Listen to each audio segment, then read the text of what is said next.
Okay, so thank you so much everyone for joining us here live tonight or watching this recording later on the YouTubes. We have Mother Lydia coming from us from the Diocese of South Dakota. I'm really excited to hear some of the thoughts of what all she's doing over there and words of encouragement for us in Wyoming. So I'll pass it off to you to take it away. Thank you. It's so lovely to be with y'all this evening. Like Ellen said, my name is Lydia Simmons. I am the missioner for camp and young adult ministries in the Diocese of South Dakota. And I'm also the Province 6 Young Adult and Campus Ministry Coordinator. And this means that I get to work with the wonderful people of Wyoming in a number of ways, both through Thunderhead Episcopal Center, which we have a partnership with, and then in young adult and campus ministries through Province 6. So tonight, we're talking about branching out, creative ways to approach youth ministry.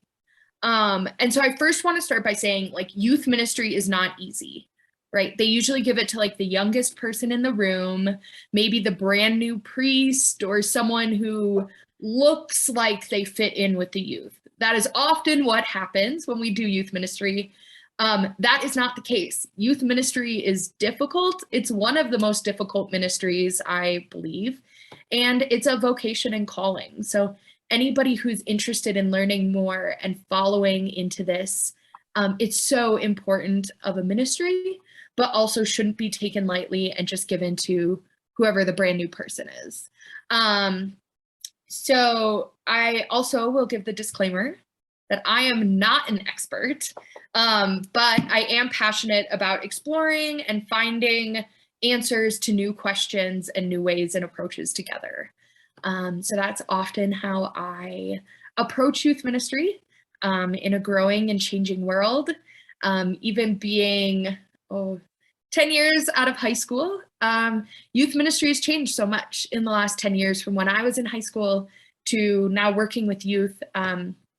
So I think the first and most important approach to youth ministry is just to continue asking questions and listening to the answers, especially from younger voices coming back.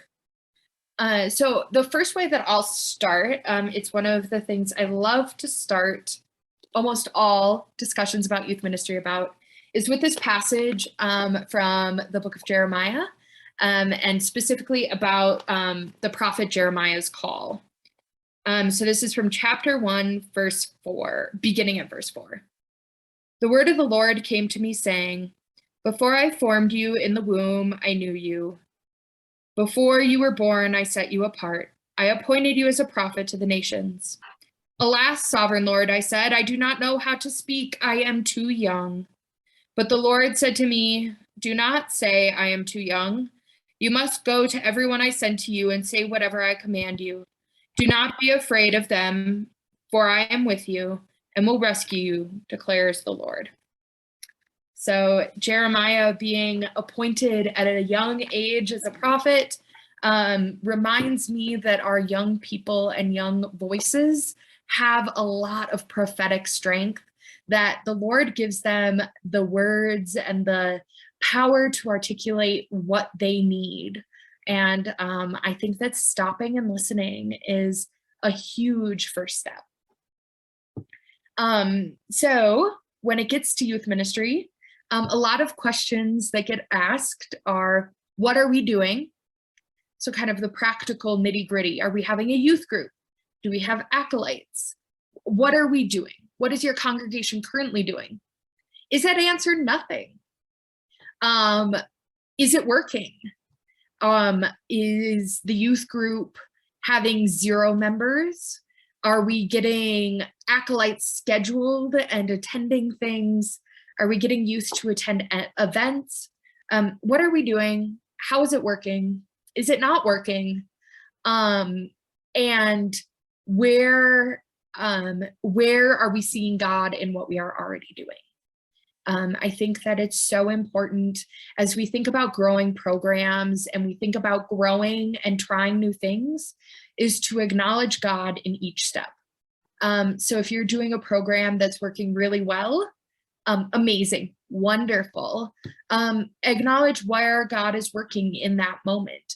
If things aren't working well, acknowledge God in that moment. If you have 10 youth in your church and only one shows up to acolyte, like, give thanks to God for the one person who is feeling that call and is showing up and is being consistent. Where are we seeing God in these successes and in the failures? Because nothing's going to go perfect, and that's okay. If youth ministry went perfectly the first time, every time, we wouldn't be having conversations about growing youth ministry. So before I start, I have 2 books that I derive a lot of my information from and communication from. So the first book is called Sustainable Youth Ministry by Mark DeFries. The subtitle is Why Most Youth Ministry Doesn't Last and What Your Church Can Do About It. So this book goes chapter by chapter, exploring what we're doing well, what we're not doing well, some common pitfalls, checklists, things like that. This book completely changed my approach to our camp programming development this past year. And this one is just really helpful to read, especially if you and your congregation feel like you are on the edge of a make or break point. This might be a good way to help you reimagine what you're doing and why you're doing it. And then the next book that I recommend, especially for your leaders, this might be a good adult leader discussion, is The Art of Gathering, How We Meet and Why It Matters by Priya Parker. Not necessarily as youth ministry sacred focused as this one is, but this book has been especially helpful in discussing why we do what we do. Why is being together as a people important? And why is that something we want to pass on to our next generations? So I recommend both of these books to you. They're both permanently placed, not even on my bookshelf. They reside on my active desk shelf back here because I refer to them all the time. So if any of you are budding naturalists or people that love the outdoors just about as much as I do, you will learn that branching out requires a couple of things first. So branching out, if you have a tree, it requires firm roots. The first thing, though, is the roots have to be in a soil. So I just saying that off the bat, youth ministry or ministry in general takes time and energy. It also might take financial resources or resources of time from people in your parish. It may not be the time for your church to have this as their primary focus, and that is okay. If your congregation is focused on a really amazing feeding ministry or outreach ministry, and you have 15 people and 13 of them are involved in the outreach ministry, then maybe the exact moment that we are in now isn't the moment for you to pour your energy into youth ministry. And that doesn't mean you're failing, right? I think that so many of us feel as if we have to be doing everything all at once, all the time. And we don't often give ourselves permission to be discerning and listening to where God is telling us, not right now. And that's okay, right? We can continue to be in this culture of discernment. Your congregation and your parish leadership, whether that be full or part-time or a bishop's committee or things like that, being in discernment about where your time, talent, and treasure is best used is very important. And if you have dry, unsustainable soil for youth ministry, the roots aren't going to be planted, and therefore the tree is never going to grow before it even starts. So this is your full permission. Don't tell my bishop, no, I'm kidding. But this is your full permission that right now might not be the time for youth ministry for you, and that is okay. And there is a lot of resources to help you do small project outreach and things like that in a community, and lots of ways that you can connect with maybe like a local high school or middle school, even if you aren't doing youth ministry in your parish. My current congregation does not do any youth ministry. I have a 3- and a 5-year-old, and those are the only youth in our whole church. So we do a children's message on Sunday mornings, but we don't have any youth ministry. And that's okay. It would be forcing it, it would be frustrating, and it would be exhausting to try and force it at my congregation. So just a reminder and my disclaimer that it's okay if now isn't right now. So then after the soil is good and you've discerned that the soil is good, you need to set up roots. So I find that a lot of us, my way of thinking that I was taught and that I saw exampled and lived out when I was growing up was the way that we approached youth ministry was thinking, okay, we need to have a youth group, we need to have acolytes, we need to have some sort of service component. And it was based on the programming we wanted, not necessarily on what was needed. So I'm going to share my screen here really quick, if I can. It's hard to believe how quickly you forget how to run these things when you're not doing it every day. So this is my initial document for Thunderhead Episcopal Center, the camp that South Dakota and Wyoming both send their youth to right now. And this is how I started. I develop all of our programming and then implement it. And so the way that I set it up was I set up a short description of the program. The theme for this past year was from Romans 12:2, do not be conformed to this world, but be transformed. And so I said those who attend camp will be experiencing programming that centers around the renewing and restorative mission of tech. Each day participants will engage with the theme verse through different examples of scripture, people's experiences, and approaches to the world. So that was kind of the core idea. That was the idea I had. And the example of what a short description for your youth ministry programming might be is we want there to be a safe space for all youth in our community to be able to gather, focused around the values of the Episcopal Church. That might be a really simple description of your program. And then instead of going into what we were doing each day, I went into my camp experience outcomes. So most teachers will know that you have learning outcomes and goals to achieve with your lesson planning. And so that's what I did. Each participant will leave camp hopefully having experienced or achieving the following. Each participant will leave knowing that they are truly and deeply loved just as they are. This is the most important outcome goal of the camp season. Each participant will have the opportunity to try something new, whether that be a new game, a new type of worship, a new craft, or a new food. Each and every person will be provided a time to try something new and hopefully will accept the opportunity. Each participant will be able to articulate how a relationship with God, their neighbor, and the church can transform the world around them. Each participant will have the opportunity to experience how transformative rest and play can be. So those were my core outcomes. Those were the things that I wanted each and every child to walk away from camp. But I also said participant thinking of chaplains or counselors or any other people that encounter our program. In your setting, this might be the local priest. It might be the youth leaders. It might be the parents who help support the programming. And camp is a very intensive situation and a very controlled one. So it meant that I got to control most hours of the day and how these outcomes would be lived out. But I think that setting outcome goals will help you then figure out what sort of programming you need.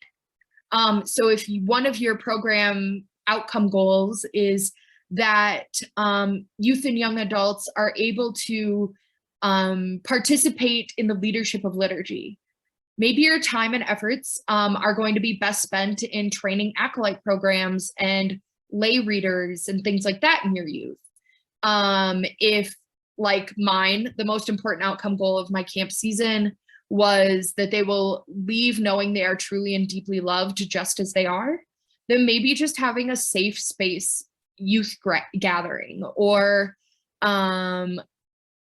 anything like that. There's lots of opportunities, but discerning what your outcome goals are really helps refocus every moment of your programming. So I was struggling at first. I had a friend help me when I was thinking about nap time and then like crafts and games at camp. I was like, this doesn't feel like I can justify this, right? Like I can't just write like, I would like to have this because it's filler time.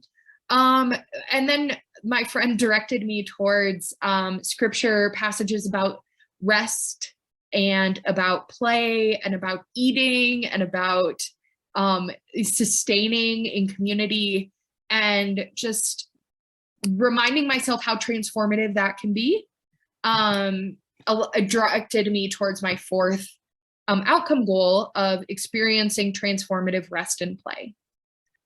So that is kind of like how our camp program started for this past year. It's how I will begin to develop our camp program for this coming year. And I took pretty much a whole day of discernment and prayer to arrive at this. I read a lot of different questions about why we do what we do, what leads us to youth ministry, read some testimonies about the importance of camp ministry, and then developed those learning outcomes from there. So some of the questions you'll want to ask yourself is who, what, where, when, and why. The old school writing rubrics. So who are you trying to minister to? Are you trying to minister to youth that are already in your congregation? Are you trying to minister to youth in the wider community? What is your who? What are you trying to do? Are you trying to have programming where they learn? Are you trying to have a space where they can have safe time to gather and build community? Are you trying to have a opportunity for them to grow in liturgical leadership? Answering that what question, it kind of seems silly, but if you sit down, most of our ministries don't answer the what question, like what are we doing?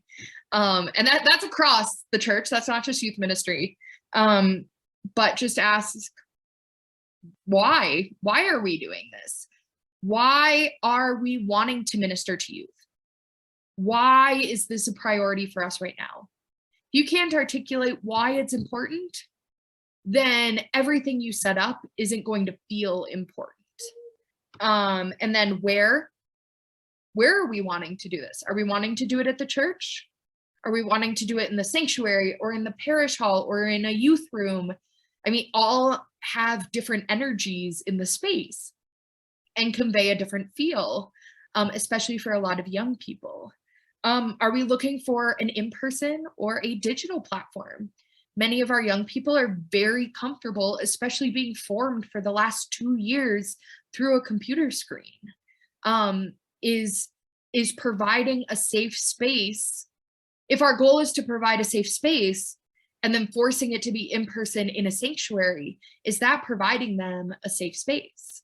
Or is it starting slow? And then when are we wanting to do it? Are we wanting to do it every week? Are we wanting to do it every day? Every day is not feasible, and I do not recommend that unless you have like a staff of like a bajillion, because daily youth ministry is not sustainable. That's why camps only run part of the year. But I also think that like, when do you want to do a specific youth Lenten or Advent focus, right? A short season that allows a shorter commitment. We see this a lot in young adult and campus ministries, is that trying to ask for a 4-year commitment, like come join our youth programming for 4 years, is daunting, right? Like you don't know what you're gonna do in like 20 minutes, let alone what you're gonna be doing in 3.5 years. So providing opportunity for short-term engagement so that they can get their feet wet and really get invested before they make a larger commitment can be really beneficial. And even if it's not like a when of like a retreat, maybe it's a when of like a singular retreat, not like a whole season. Come together and do a Lenten retreat together where you do some service projects and you build energy and listen. Maybe do an event where you provide a meal, And you listen to young people as to what they need in the community. Reach out to the local students and hear, what don't you have? What do you feel like you need? I think that one of the biggest questions too in setting up roots is, if we were gone tomorrow, who would miss us? And for a lot of our congregations across the church, that answer is the 6 people that sit in our pews on Sunday mornings. And I don't think that's a good enough answer. I think that we are called to live and speak and put words to the transformative power of the gospel. And that means that more than a few people should miss us if our doors were to close. This was lived out in a church not far from me.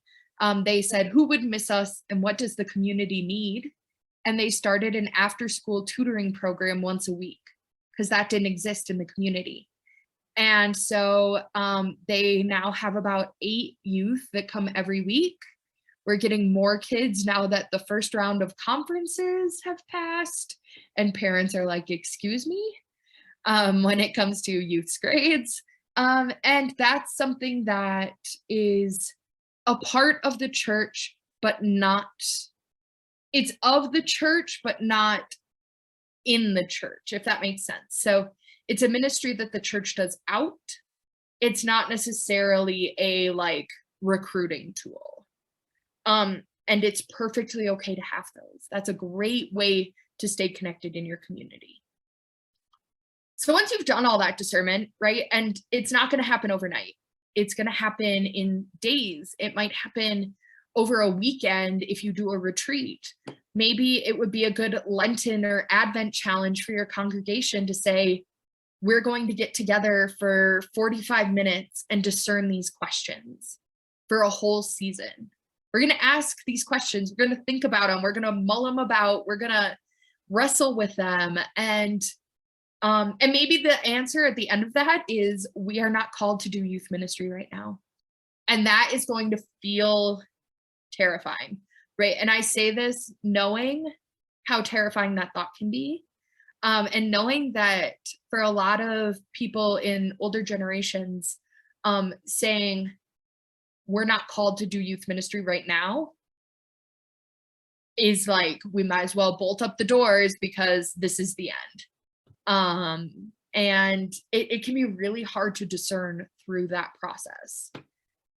So once your roots are set up, it's important to remember that not every seed planted sprouts or sprouts well, right? So sometimes you could do everything right. You could plant the most beautiful seed in soil that looks rich, and it could start to grow and then just die. That's okay if we do it with plants. I have no green thumb, and so I'm very familiar with this process. But it's better to try something that fails than to never try it at all. Giving yourself permission in ministry to try something and fail is huge. To try it for a season, try it for a month, try it for 6 months or a year. And if it doesn't work, it doesn't work, and that's okay. Mark where God was present in that, mark what you learned, and move on. Grow out of it instead of getting stuck in it. There's only so much tending you can do to a dead plant before it's never going to come back to life. I know, because this like bookshelf over here is full of dead plants. Just, you can't keep the plants. If it's gone, it's gone, and that's okay. But I have found that we in the Episcopal Church love to hold on to every last little bit of potential root, and that's not always the healthiest. So then the next thing that comes in a tree, if the tree is growing, is a trunk. And there is one trunk out of the root. So is that trunk for you service?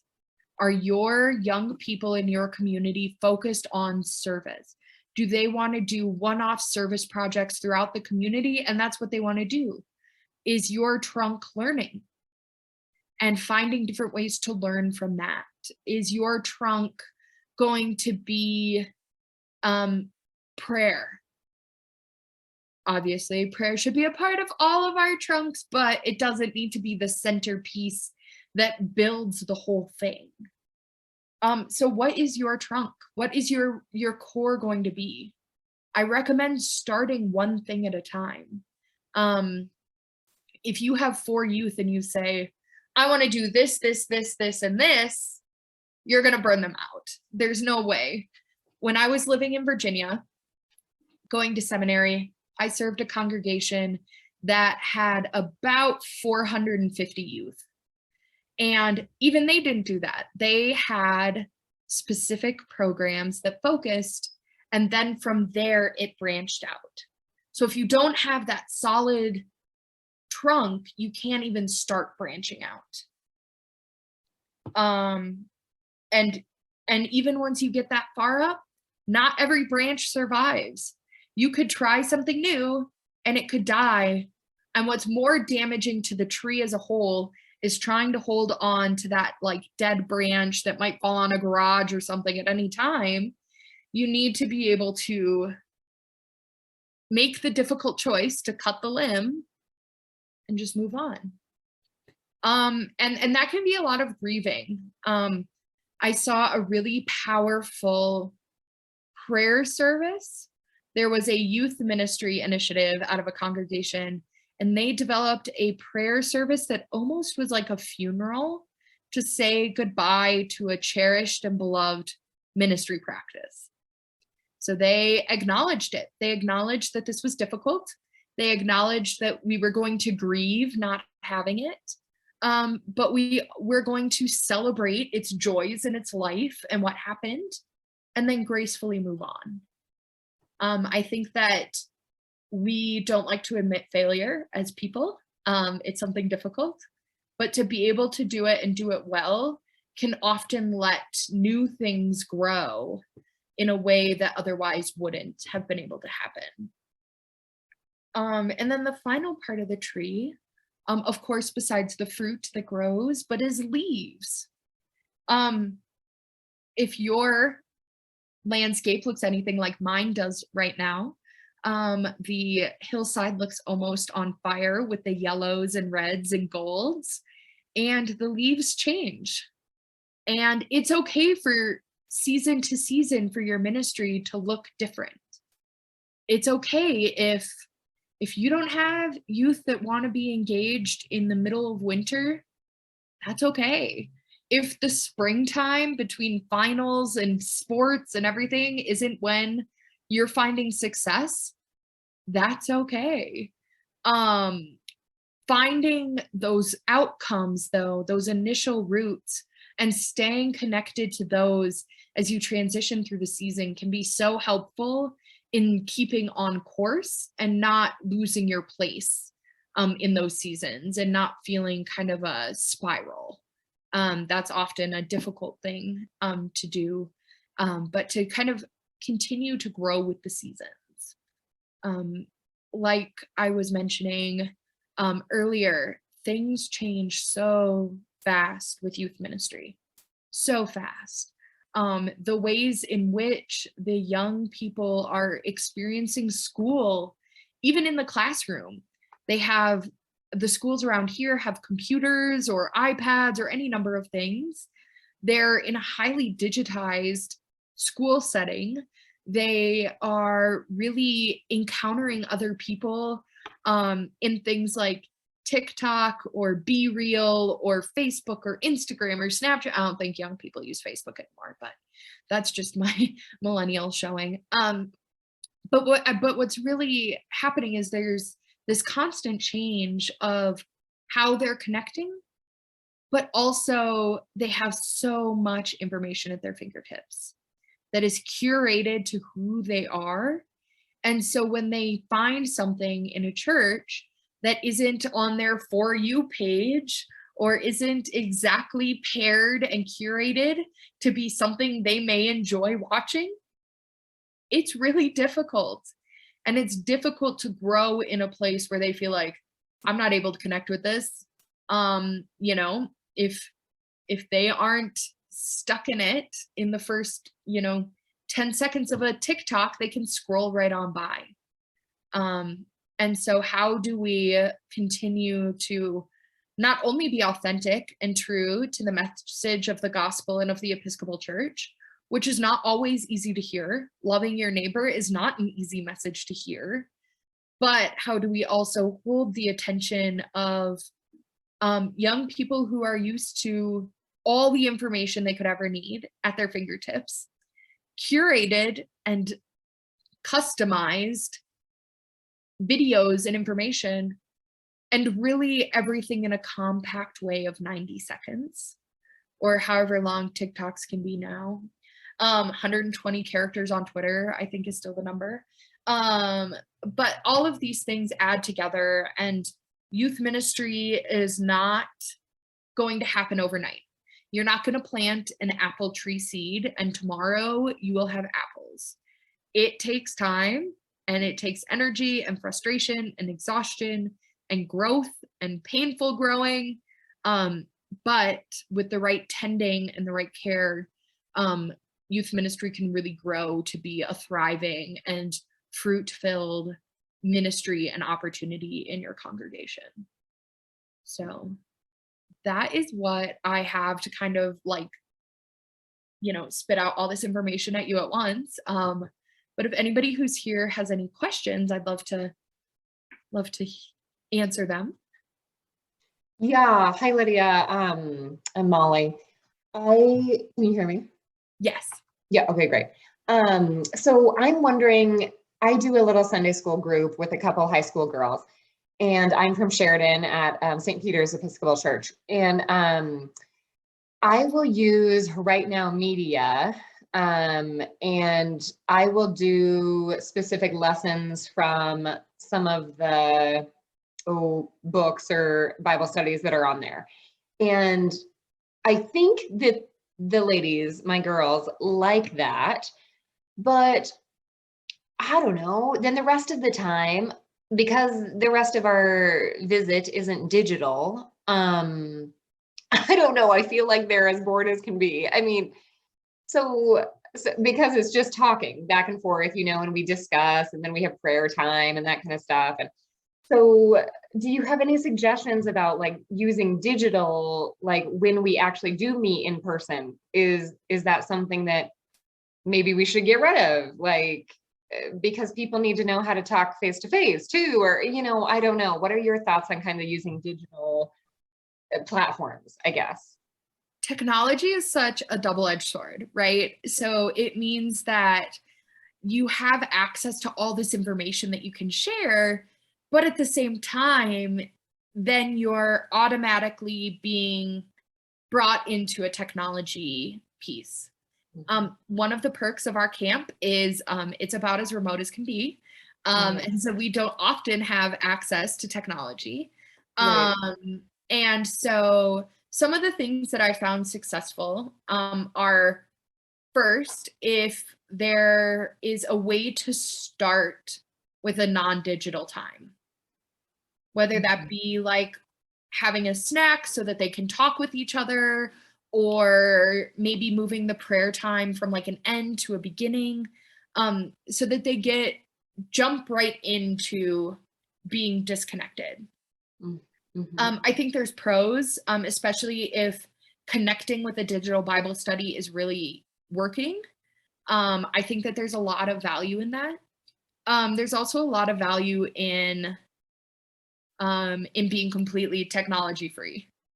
Right. But that's terrifying. And most youth and young people, my generation included, like get twitchy if they don't have their phone or technology or like a computer in front of them. They're like, what do you mean I have to talk to people? Yeah. One of the greatest things that helped our discussions at camp was I got a basket of fidgets for the chapel and for the programming area. And so I say, as long as you're not being distracting or disruptive with your fidgets, you can have them. And honestly, at camp during worship, I had more of the chaplains visiting camp and the adults using the fidgets than even the youth, because they're like, this is so great. I can pray in a different way. And I'm like, yes, it's because you all have some sort of ADHD. It's fine. But that was really helpful because then they were able to focus on something. They're used to communicating with their hands, right? Texting, Snapchat, TikTok, Be Real, all these things. You're communicating with your hands. So to put something in their hands while they communicate with each other can help them to distract that secondary communication sensory piece that they need. Sure. And really, I just bought like a pack for like $20 on Amazon, and it was probably the most popular part of worship all summer. Wow. But just meeting them where they're at in that way. Having that also, if you have like a smaller congregation, having those in the back of the church has made it so that people have been able to listen deeper to my sermons. If you have something for them to fidget with or play with, we have busy bags for toddlers. The rest of us don't sit still in our daily lives. Why are we expecting you to come then to church and sit still for an hour? So just good thoughts. Yeah, thank you. Yeah. But there are so many great digital resources. The other thing I would say is I am absolutely victim to this all the time. This is like my number one thing that I fall into all the time is feeling the need to fill every moment. This might not be the case for you, but at the youth group that I help out with, they go to the same school, but they're not in the same classes. They're not in the same friend groups. But this is a time where they come together and they talk and they share stories and they, talk. Like last week, they were talking about the different people who had been bullying them and why they thought that they had been experiencing a tough time with certain people. And they like helped each other. I kind of just sat to the side and was like, okay, this works. So, but if we fill every moment with like, we have these 20 questions to get through and this video and this, and some weeks the best thing might just be to like have a conversation about like everything being exhausting, or one of the girls was talking about Mercury being in retrograde and how I don't know, it's the Aries sun rising or something like that. And you just kind of like listen and nod and, but yeah. those are my like technology and youth group recommendations. There's both like an amazing blessing and also like an amazing curse. Yes, absolutely. Yeah. Well, thank you. Yeah. I've got a quick question about the why question. And I guess one of the whys that come up a lot is from this place of scarcity. It's like, why do we need them? Because the church is dying, the end. So do you have any suggested whys besides the church is dying that we could articulate or maybe share with folks in our congregations? Because that does seem to be such a predominant refrain that I hear over and over again. Yes. First, my favorite response to because the church is dying is to remind them that, or they say because they're the future of the church, is to tell them that they're not the future of the church, they are the church. The youngest child in your church, all the way up to the oldest member in your church, is the church. They're not the future, they are the church. And if church isn't accessible, let's say you have a 90-year-old parishioner who has trouble hearing. If you didn't have either a sound system or a loud speaker, like your priest isn't loud, you would call that service inaccessible and you would do something about it. Well, what does it mean when your service is inaccessible to a 3-year-old or a 5-year-old? Why is it more acceptable for it to be inaccessible to them than it is to be inaccessible to the 90-year-old? So that's my first little soapbox about the church is dying and they're the future of the church. Another answer to the why really can be how many truly safe spaces exist for children in this world. In school, they're learning about active shooter drills. Children are being sent to school with bulletproof backpacks. I, was in the first round of students who was sent to school with learning about active shooters and doing that training. So they learn that school isn't safe. They learn maybe that they can't be themselves at school, especially in rural areas that maybe are a little more conservative. It can be difficult for youth who feel different, maybe aren't an athlete or something like that, to feel like they belong. Church is the place where no matter who you are loved, cherished, welcomed, and a part of the body of Christ. No matter what, no matter if you're the strongest person or the smartest person, you belong. And really are asking, are there name places that are safe? 100% safe. And a lot of times that'll help. That's why we do it. I recently had an encounter with a woman, another great why answer. She hadn't been to church in probably 25 years. Her grandmother used to bring her to church when she was a child growing up, and she had just gotten a really difficult diagnosis and prognosis at a hospital. She came into the church right from the hospital, crying and struggling and panicking. And after about 25 minutes of talking, she looked at me and she said, "I felt so alone, but my grandmother told me I would never be alone. The church is always there." In an age where we are more connected than ever, but the isolation and the loneliness levels of young people are increasing just as rapidly as the rates of suicide, it's so important for every person in the church, but especially for young people, to know and to have it embodied and embedded in them that they are not alone and they'll never be alone. That is another amazing why. The final why, I think, I really like giving the answer that church is multifaceted, and the why can be that we want to explore deeper playfulness and rest and all of these other aspects of faith that we don't get to necessarily explore on Sunday mornings. And so those are all some whys, but each community is different. A why in one community might be you do a meal at youth group, and the why might be people in the community need to get fed. There's a hunger problem. Maybe you do your youth group right after school because the why is that the children have nowhere warm and safe to go after school before their parents get home. There's so many different whys depending on your context, and answering that question and going back to it.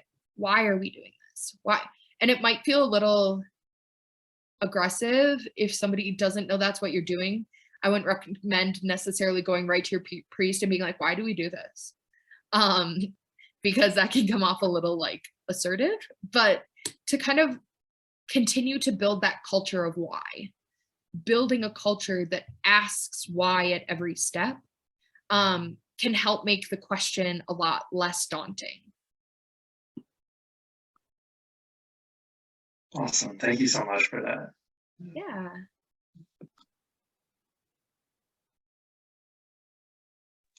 Does anybody else have any other questions before we wrap things up tonight?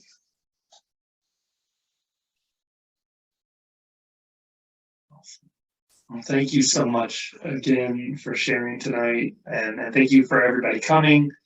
I'm just super excited to go forward with this new empowerment and this new information, and thinking of this whole process of youth ministry as caretaking a tree and a plant. I love that. So I've got lots to think about and digest tonight. So thank you again.